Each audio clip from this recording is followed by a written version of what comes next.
Hi guys! Magpa-packing order tayo. Kasama ko po yung pinsan ko dahil kasali po siya sa vlog ko.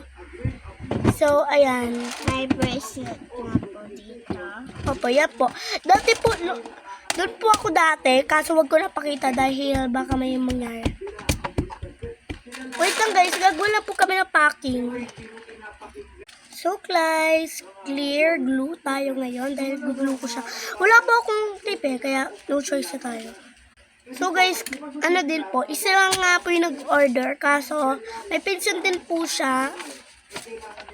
So, kay Atina po siya na kaibigan namin, pati po kay Celestine po na kaibigan ko. Ay kay Penelope, sa kaklase ko. Dadalhin ko po kasi to sa school namin. Pag hindi pa po kami nag-start, pwede po namin ng ano yan. Basta, hindi po nagdi-discuss teacher. Wait lang po, glue ko lang po namin. So guys, yung gusto po daw niya ay 3 photocard na bini.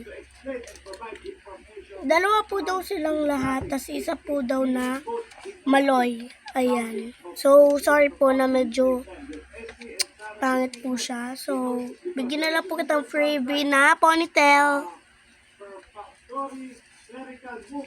So, ayan. Wait lang po. Anuin ko lang po.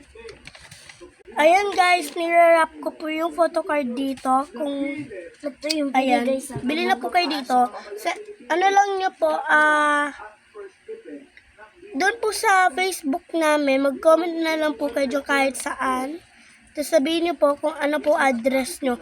Taga Pampanga lang po Hindi po pupunta dyan sa tawag fiesta dyan. Baka ano.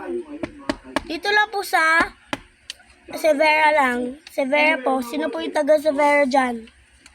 Pumasok po kayo bigla sa Severa para tumira po kayo dito. Maganda po dito.